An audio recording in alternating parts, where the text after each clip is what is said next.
Hello friends, in this video we are going to solve second part of question number first of exercise 3.2 for class 10th. तो first part जो था question number first का वो अपने previous video के अंदर cover कर लिया है. तो ये फ्रेंड्स देखते हैं इसके सेकंड पार्ट को. स्टेटमेंट इसके अंदर भी गिवन है, ठीक है ना, और हमें ग्राफिकली इसका सॉल्यूशन निकालना है. तो सेकंड पार्ट के अंदर गिवन है 5 pencils and 7 pens together cost of ₹50, whereas 7 pencils and 5 pens together cost ₹46. Find the cost of 1 pencil and that of 1 pen. ठीक है, तो सबसे पहले क्या करेंगे अपन फ्रेंड्स, एक पेंसिल की कॉस्ट को अज्यूम करेंगे और एक पेन की कॉस्ट को अज्यूम कर लेते हैं. ठीक है, तो लेट कॉस्ट ऑफ 1 पेंसिल वो मैंने मान लिया ₹X. Similarly let cost of 1 pen वो आ गया मेरा ₹5. ठीक है, अब जब ये मेरे पास बातें हैं कुछ, तो क्वेश्चन के अंदर गिवन है कि 5 पेन्स एंड 7 पेन्स की टुगेदर जो कॉस्ट है ना वो ₹50 है. तो उसके लिए अपन क्या करेंगे, जब एक पेंसिल कॉस्ट X है तो कॉस्ट ऑफ 5 पेन्स कितनी हो जाएगी भाई, 5 पेंसिल्स. एक पेंसिल कीमत अगर X है तो 5 पेंसिल कीमत कितनी हो जाएगी, ₹5. ठीक है, सिमिलरली एक पेन की कीमत अगर Y है तो कॉस्ट ऑफ 7 पेन्स कितनी हो जाएगी भाई, ये देयरफॉर है. ठीक है, वो हो जाएगा ₹7. ठीक है, और गिवन क्या है क्वेश्चन में, given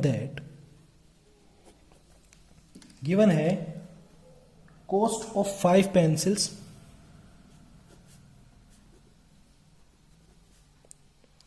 and cost of 7 pens together कितने के हैं, वो उसने बताया भाई ₹50 के. Cost of 5 pencils and cost of 7 pens together, इन दोनों के अगर मैं कीमत को मिला दूं तो ₹50 गिवन है क्वेश्चन के अंदर. ठीक है, तो यहां से अकॉर्डिंग टू क्वेश्चन में लिख सकता हूं कि क्वेश्चन के अंदर गिवन है कि 5 पेंसिल 7 पेन कीमत ₹50 और मेरे 5 पेंसिल कीमत है ₹5 और 7 पेन कीमत है ₹7. तो अकॉर्डिंग टू क्वेश्चन में लिख सकता हूं इन दोनों का सम इस 50 के बराबर, 5x + 7y = 50. और यहां से मेरे पास इक्वेशन फर्स्ट आ जाएगी 5x + 7y - 50, इधर आएगा तो -50 = 0. और ये हो गई अपनी फर्स्ट इक्वेशन. एक इक्वेशन तो निकल गई. अब दूसरे को देख लेते हैं. ठीक है, दूसरे के केस के अकॉर्डिंग अपने को बात करनी है 7 पेंसिल की और 5 पेन की. अब की बार केस उल्टा हो गया. ठीक है, तो फिर से देखो, ये तो सबके लिए कॉमन रहेगी ये चीज. ठीक है, ये तो कॉमन ही रहेगा पार्ट. तो लेट कॉस्ट ऑफ 1 पेंसिल अगर ₹X है तो कॉस्ट ऑफ 7 पेंसिल कितना हो जाएगा, कॉस्ट ऑफ 7 पेंसिल्स वो हो जाएगा भाई ₹7. ठीक है, सिमिलरली कॉस्ट ऑफ 1 पेन अगर ₹Y है तो कॉस्ट ऑफ 5 पेन्स. देखो एक केस ये था. ठीक है, तो इससे इस केस की स्टेटमेंट की हेल्प से अपन ने फर्स्ट इक्वेशन निकाल ली, ये निकल गई. अब ये सेकंड केस है अपना. ठीक है, इसकी हेल्प से अपनी सेकंड इक्वेशन निकल जाएगी. ये अपना बी पार्ट मान लेते हैं इसमें, ये अपना ए पार्ट मान लेते हैं. ये आपकी इजीनेस के लिए बता रहा हूं. ठीक है ना, ये आपको ए और बी भी नहीं लिखना, फाइनल जब क्वेश्चन सोल्व करोगे उसके अंदर. मैं आपको समझाने के लिए बता रहा हूं कि इस ए पार्ट से अपन ने निकाल ली फर्स्ट इक्वेशन, बी पार्ट से निकाल ली second equation. Now cost of 5 pens कितना हो जाएगा, एक पेन कीमत अगर ₹Y है तो 5 पेन्स की ₹5. ठीक है, और गिवन दैट क्या है भाई, इस केस में गिवन दैट क्या है, दिया गया क्या है कि cost of 7 pencils and 5 pens together,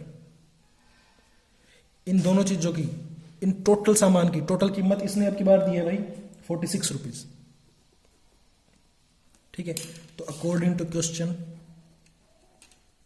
क्या मैं ये नहीं लिख सकता हूं कि 7x + 5y ये दोनों जो कीमत है उनका सम बराबर रहेगा ₹46 के.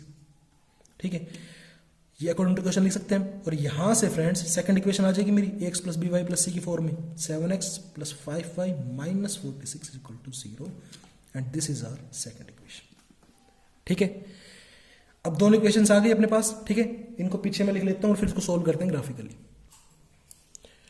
हाँ जी फ्रेंड्स, तो ये दो इक्वेशंस अपने डिराइव किए. ठीक है, तो पहले फॉर इक्वेशन फर्स्ट देख लेते हैं, ठीक है। इक्वेशन फर्स्ट दैट इज कौन सी equation, 5x plus 7y negative 50 is equal to 0। इसके लिए पहले 2 पॉइंट्स निकाल लेते हैं अपन, ठीक है। तो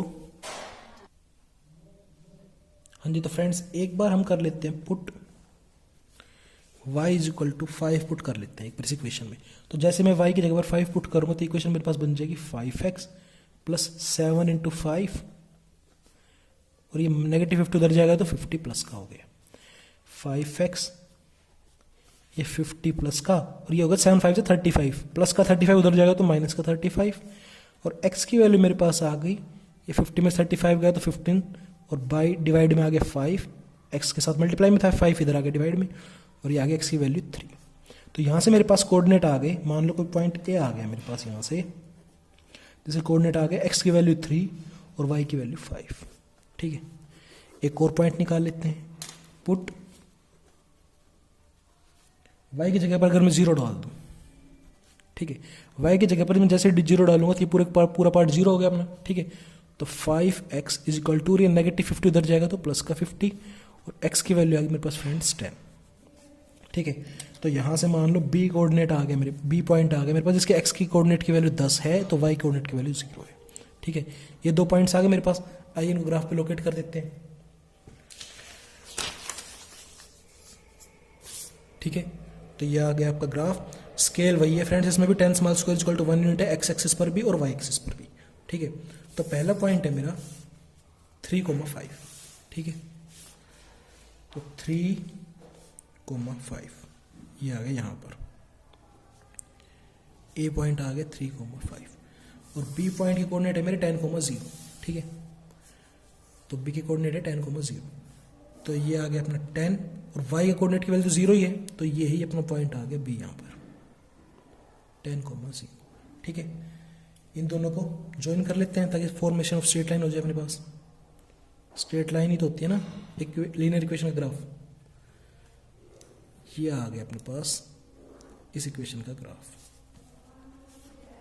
किस इक्वेशन का है उसका अपन नाम लिख देते हैं भाई। यह है फर्स्ट इक्वेशन का, जो कि थी अपनी 5x plus 7y minus 50 is equal to 0, ठीक है। फर्स्ट इक्वेशन का काम हो गया अपने का। अब देखते हैं सेकंड को। For equation second that is वो है अपनी 7x plus 5y minus 46 is equal to 0, ठीक है फ्रेंड्स। तो अब की बार क्या कर लेंगे, यहाँ पर हम पुट कर लेते हैं एक बार, तो 2 पॉइंट्स निकाल लें यहाँ पर भी, x इज इक्वल टू 8।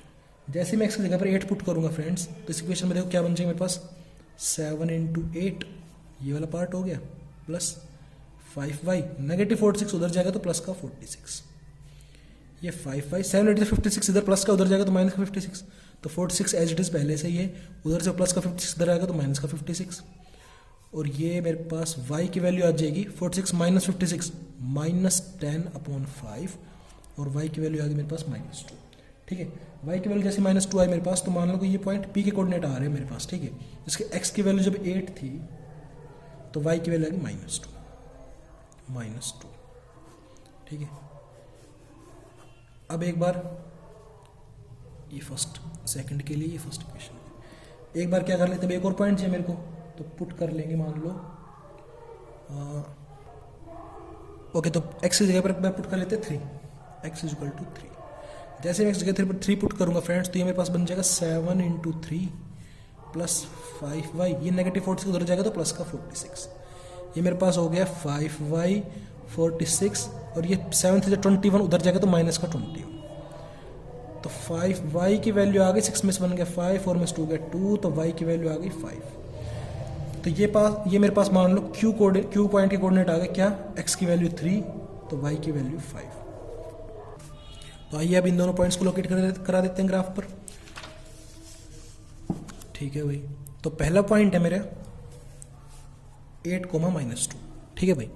तो 8, -2 मीन्स ये 8 x एक्सिस पे 8 चले गए और -2 नीचे आ गए, ये मेरे पास p पॉइंट आ गया 8 -2, ठीक है। दूसरा पॉइंट है अपना q 3,5, ठीक है, ये तो पहले भी आया था अपने पास। तो 3,5। ठीक है फ्रेंड्स, ये अपने पास आ गया, यही पॉइंट फिर से आ गया अपने पास। इसके मान लो क्यू के भी यही कोऑर्डिनेट है 3,5। ठीक है, तो एक पॉइंट तो ये है, एक पॉइंट ये है, इन दोनों को ज्वाइन करा देंगे।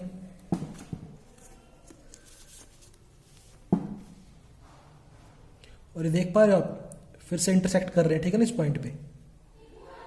सो ये इंटरसेक्टिंग पॉइंट का केस हो गया, ये भी। और इंटरसेक्टिंग लाइन का case means unique solution. Okay, तो ये जिस इक्वेशन का ये ग्राफ बनी, ये वाली स्ट्रेट लाइन, उसकी भी अपन यहाँ पर नाम लिख देते हैं। ठीक है ना, 7x + 5y - 46। 7x + 5y - 46 = 0। ठीक है फ्रेंड्स, तो यहां पर मैं देख पा रहा हूं जो सॉल्यूशन है ना मेरा, वो यूनिक सॉल्यूशन, क्योंकि इंटरसेक्टिंग लाइन का केस है। तो अगेन इस पॉइंट पे दोनों इंटरसेक्ट हो रही है लाइंस। ठीक है, और जो इंटरसेक्टिंग पॉइंट है उसे कोऑर्डिनेट्स क्या है 3,5। तो इसका सॉल्यूशन जो है वो 3 और 5 ही है। ठीक है ना, इसी तरीके से इसको सोल्व करते हैं इन क्वेश्चंस को, जिसमें भी आपको बोलते हैं ग्राफिकली सोल्व करो। तो इंटरसेक्टिंग लाइन का केस हो गया यूनिक सॉल्यूशन, क्योंकि ये पॉइंट इस पर भी लाई कर रहा है और ये पॉइंट इस पर भी लाई कर रहा है। ठीक है, दोनों में कॉमन है, इसलिए ये इन दोनों पेयर ऑफ लीनियर इक्वेशंस का सॉल्यूशन है। ठीक है, तो यहां पर x की वैल्यू क्योंकि 3 है, तो जो भी अपन ने x माना था ना स्टार्टिंग में क्वेश्चन के अंदर, जो लेट किया था अपन ने, ठीक है, अपन ने लेट क्या किया था, कॉस्ट ऑफ 1 पेंसिल मानी थी। तो कॉस्ट ऑफ 1 पेंसिल आ गई है अपनी ये 3 रुपीज। ठीक है, और y की वैल्यू 5 आई है यहाँ पर इस कोऑर्डिनेट की, और यही अपना सॉल्यूशन है। तो y अपन ने क्या जूम किया था स्टार्टिंग के अंदर, कॉस्ट ऑफ 1 पेन। तो कॉस्ट ऑफ 1 पेन जो अपनी 5 है। तो इन चीजों को अपन लिख लेते हैं अब। ठीक है, so after solving graphically we get, या वी गोट, ठीक है ना, we got case of intersecting lines, that is we have one unique solution। ठीक है, और यूनिक सॉल्यूशन अपना कौन सा है फ्रेंड्स, वो है, मान लो वो यूनिक सॉल्यूशन जो अपना ये मीटिंग पॉइंट है इन दोनों का इंटरसेक्टिंग पॉइंट। ठीक है ना, वो अपना ये है, मान लो इसको मैंने x मान लिया सॉल्यूशन के कोऑर्डिनेट्स को। ठीक है ना, तो 3,5 जो है वो इस एस पॉइंट मान लिया मैंने इसको, जो दोबारा से मैंने कंसीडर कर लिया इसको। ठीक है ना, उसके लिए मान लो ये ए था ये पॉइंट, इस लाइन के लिए मान लो क्यू था पॉइंट, लेकिन सॉल्यूशन के लिए जब बात करें तो मान लिया मैंने एस पॉइंट मान लिया। तो वन यूनिक सॉल्यूशन एस, और उसके कोऑर्डिनेट है 3,5। ठीक है ना, क्योंकि ये दोनों के ऊपर कॉमन था। तो नाउ अपन ने क्या माना था, cost of 1 pencil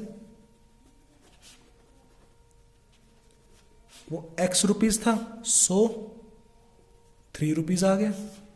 and cost of 1 pen जो था वो y रुपीज था, दैट इज वो क्या था, वो उसकी वैल्यू क्या आ गई, y कोऑर्डिनेट वैल्यू 5 है यहाँ पर, तो वो आ गया 5 रुपीज। ठीक है फ्रेंड्स, इस तरीके से यहाँ पर आपका क्वेश्चन नंबर फर्स्ट पूरा होता है कंप्लीट। ठीक है ना, फर्स्ट पार्ट प्रीवियस वीडियो में हो गया, सेकंड पार्ट यहाँ पर हो गया। और ग्राफिकली जो है इस तरीके से किसी भी पेयर ऑफ लीनियर इक्वेशंस को सोल्व करते हैं, सॉल्यूशन उसका ये निकाल लिया अपने। ठीक है, आई होप आपको समझ में आया होगा। किसी भी तरह का कोई डाउट हो तो कमेंट सेक्शन में पोस्ट कीजिएगा। ठीक है, I will resolve that. Okay, मिलते हैं नेक्स्ट वीडियो में। Thank you.